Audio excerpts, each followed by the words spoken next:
Welcome to the Bring It Intimacy Back show. I'm Dr. April Brown and I'm the host. And today we're talking about cultural diversity in intimacy. And it's a critical subject matter because basically when you look at statistics, almost 1 in 6 relationships have a relationship that's biracial. And also 4 out of 10 married couples have different religious beliefs, cultural beliefs. So what I wanted to do today is talk about that, talk about these differences. And today I'm honored and I'm also thankful that I have 2 wonderful guests. I have Ray Ornelas here from Chicago, and actually Dr. Jason is here from Fort Lauderdale, but also from Chicago too. All right. Yes.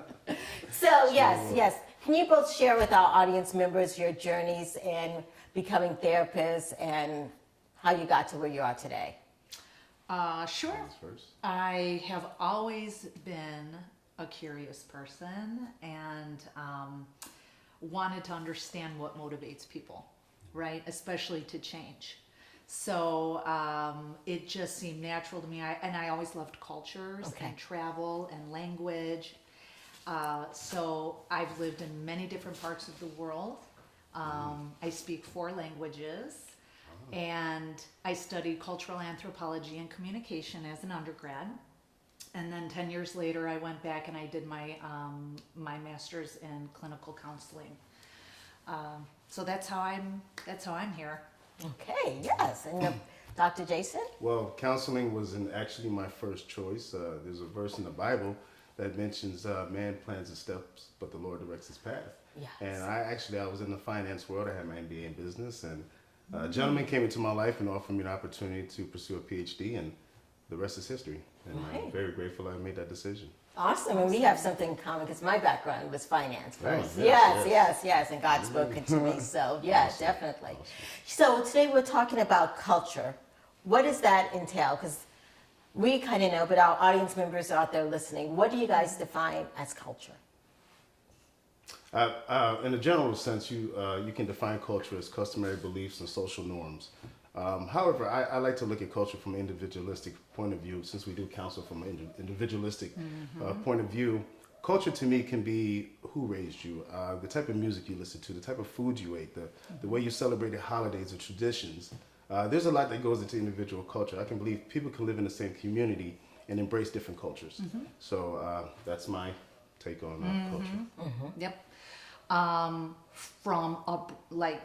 Going from a macro level to a micro level, culture is the country you live in, the religion that you grow up with, the languages, and then micro is we have a lot of subcultures. Probably all 3 of us probably fit into many different subcultures, right? Yeah. So culture is something that we are born into, and it's also something that we join, right? So it can be, we're born into it and we choose it. Yes, definitely. Yes. Music has its own cultures: pop, hip hop, rock. It's Yeah, and definitely as you were talking about culture and the micro, I was also thinking at how sometimes people want to put it in little boxes. Yes. But really, as technology and everything, it's more kind of what we talked last time. It's a continuum. Yeah. There's so much variety There is within culture too. Yes. Yeah. The more diversity, the more diverse, the better for us all overall.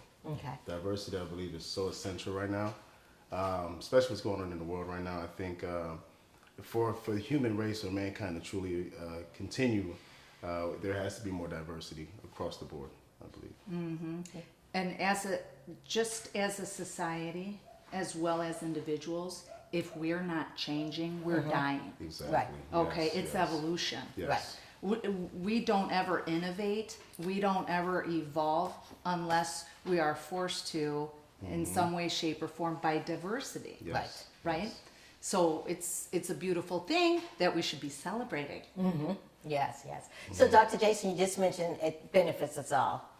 And some people may be listening as well. How does it benefit me to be around different people or be exposed to different things? Well, I truly believe with cultural diversity, it comes down to many different facets, but one of the most important areas I believe is recognition and respect. The cultural differences is that it's different ideologies, different viewpoints. The first thing is to recognize the differences. Right. Once there's recognition, then you respect those differences. And I think the lack of respect among the different cultures is a big problem right now. And I think it's something that needs to be fixed.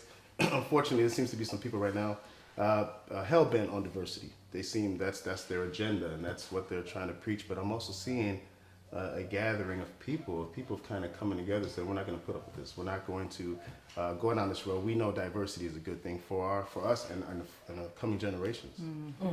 Yeah, because I think with diversity, it also brings in creativity and looking at things from different sides. Yes. Goodness. Yeah, so as we Yes. can work together to resolve. We can go and have different foods. We Yes. can, that's the beauty of it. Sometimes you don't look at the beauty of the things that you have available to you. I think it's a natural function of the human brain to classify, right? And yes. put things into categories. And if we do that objectively and take the emotions out, it helps us. It helped our species survive, right? Right. Yes. But when we're doing it in a way that judges or desecrates or Condemns. yeah, exactly, then we get into a lot of trouble. Yeah. It doesn't serve us anymore.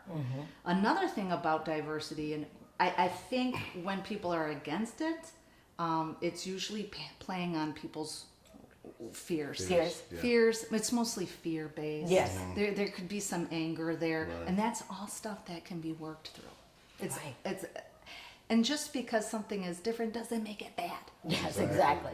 Right? Absolutely. So there's so much room for diversity training and getting people. I'm a big proponent of getting people together as young as possible. Yes. Yes, because that's exposure and then you feel more Yes. comfortable. Yes. Yes. Then that's just your neighbor. That's Right. just your friend. That's just a classmate. Right. Right? I mean, we Right. live in a world full of people. Yeah. And I think the more culturally diverse you are, sometimes the more you appreciate yourself. Absolutely. You know, you're not questioning yourself as much, or why am I this, why am I that? Yeah. That is very true. Absolutely. Yeah, so it's really good in that aspect. Yes. So as we've been talking today about this whole cultural diversity, and we're going to go more in detail on our next segment about intimacy, but cultural diversity is critical to yourself, to your family, and it just makes sense because you're bringing together different people with different concepts on how to resolve conflicts or how to even work together, live together, and or more importantly, how to enjoy life. And so when we come back, we'll talk more about the intimacy in the sense of cultural diversity.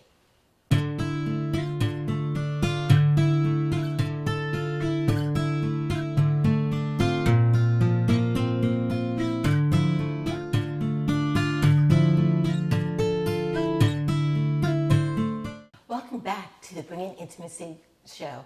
Today's topic has been about cultural diversity and intimacy, and I've been truly blessed and honored to have two wonderful guests, Ornelas from Chicago, yes, and Dr. Jason Prendergrast from down here in South Florida. Actually, also from Chicago too. Born and raised. Yes. Yes. And as we've been talking about cultural diversity in our last segment, I want to now tie it more specifically to intimacy and how do our cultural messages influence how we view intimacy? Well, cultural messages can sometimes be misconstrued as stereotypes. And I think there's a lot of bad stereotypes about different cultures and a lot of preconceived ideas of how somebody may act or behave. Well, if you have a stereotype that's not true, it's going to limit the amount of connection, the amount of intimacy you can truly have with that individual. So I think that's a very important aspect of culture. Yeah, and when you were saying about stereotypes, sometimes I think one of the best ways to get to know someone from a different culture is to ask questions. Yes, and you'll be If you surprised. don't know something. You'll be surprised at the similarities. Of course, there's differences, but you'll also be surprised how many similarities you have in common with them. Right. Don't assume, just start to assume. ask questions. Exactly. Yes, yeah, definitely in that topic. Do you think there's any disadvantage to connecting or with people from different cultures? I really don't see any disadvantage to it. Okay. I don't think that you lose anything. I think you can only gain. Yeah.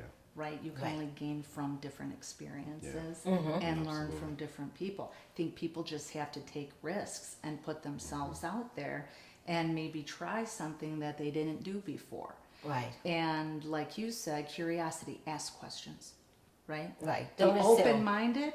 Be open-minded. Be curious. Ask questions. A lot of people are afraid to ask questions Mm-hmm. because they're assuming they should know everything, Right. Or that it'll offend the other person. or that it'll offend Yes. them, and then it completely blocks any kind of communication that can move forward. So it's just be humble, be open-minded, and ask questions. Right, right. And if on the flip side, I was just thinking because of conversations or whatever, if someone asks you something about your culture, it's really good to just answer them. Yes, yes, and then don't think, oh my gosh, they should know that. Yeah. Yes, yes. I don't know if any of that, if that has impacted you guys when someone's asked you about something. Sure. Oh, absolutely. To kind of piggyback on the first question, I think it's a real disadvantage to not embrace other cultures or get to meet people. You're doing a disservice to the overall population and overall wellness of mankind. We are moving in a diverse direction. There's no way to stop it. It's happening, you know, and I think it is a serious disadvantage to not, you know, embrace other cultures or get to explore other viewpoints of life. I think so. Right, right. One of the things that I've just been thinking about in doing this show, in the sense, with different cultures, socioeconomic status, as many people don't understand. That's about how much money you make or how much money that you and your family make. How that is a culture, Yes. and how there's so much is. disparities between the haves and the haves not. Right. And that can transcend color. Oh, yeah. Right. Oh, yeah. Right. People in the same socioeconomic status can have a lot more similar backgrounds and problems and opportunities than other people in a different class. Right. Right? And it doesn't matter what language you speak, what religion you are, or what color you are. So it's a very powerful phenomenon, and it can be difficult to get out of. Right. Yeah. Yeah. Yeah. I with social economic status, I think there's a lack of empathy. I think there's a lack of understanding of what people are really going through. Some of the people in the poor communities don't have the resources. There's no advertising. They're not talking about this enough. Unfortunately, we've been forced to talk about it with the horrific school shootings and the things that are just galvanizing this nation right now. It needs to be a topic. Parents need to talk to their kids about it. It needs to start from, like you said, from a young age to adulthood. But that's how I personally feel about that. Yeah, good. Yeah, but going back on what you're saying, and especially it's about that intimate connections with different cultures. Yes. Yes. Important. Yes, because then you get to know and understand one another, and that is what can build up empathy. Yeah. Yes, yes. And absolutely. for empathy, audience, that means putting yourself in someone else's shoes. Understanding. Yes. Just exactly. And you can't do that unless you're been around different cultures Oh, and that yeah, kind of stuff. Exactly. Yes, Absolutely. yes, yes. And for many in our society, we come from cultures that may have been marginalized, that feel less than. Okay. As therapists, how do you help people who come from those cultures? And sometimes that less than impacts our self-esteem, Yep. how we think about Oh, yeah. ourselves. And Yes. internalized racism. Oh, Right. yes, yes, Oh, yeah. yes. Yeah, absolutely. Oh yeah. I work from a strengths-based Okay. with a strengths-based approach, and so that's how I deal with anyone who walks through my door. Right. As an individual, and then as an individual, what do they bring in, right? And you focus on the strengths and the positives, because there's always resilience. There's amazing resilience in those communities, Yeah, definitely. right? And you want to focus on that, Yes, yes.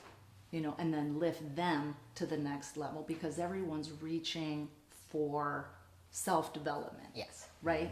And the better you do yourself, you're going to bring other people with you. Right. So I focus on people's strengths. Yes. Dr. Jason, do you see those kind of clients in your office? I do. You do get them. Yes. Time to time, absolutely. And kind of what she mentioned. It's just it's important to connect to people. You know, you never know how far the ripples go.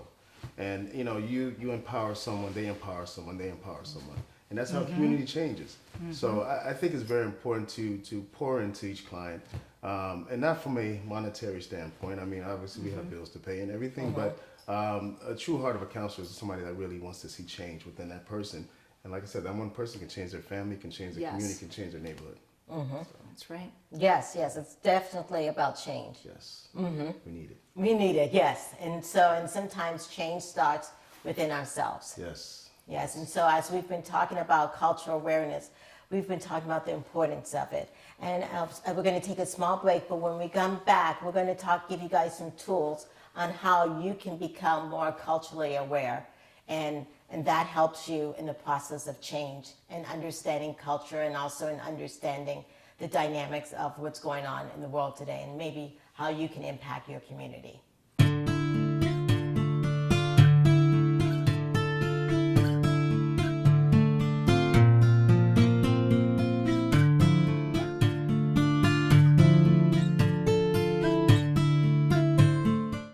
Welcome back to the Bringing Intimacy Back show. Today we've been talking about a topic that is dear to my heart. It's cultural diversity and intimacy, and how we can connect more with cultures, but also it helps us connect with ourselves.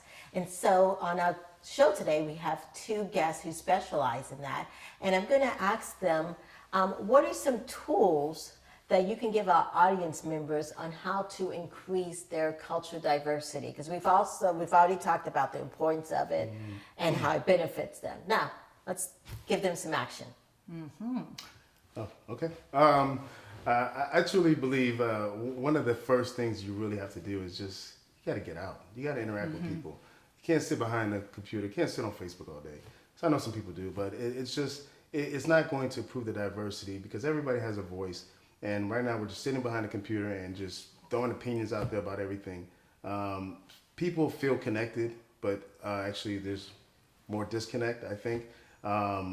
So definitely just to get out, and one of the tools is to, I believe, is just to be open with people, to seek people who you can truly take their advice. If you don't have anybody in your circle that obviously can do that, please contact a professional.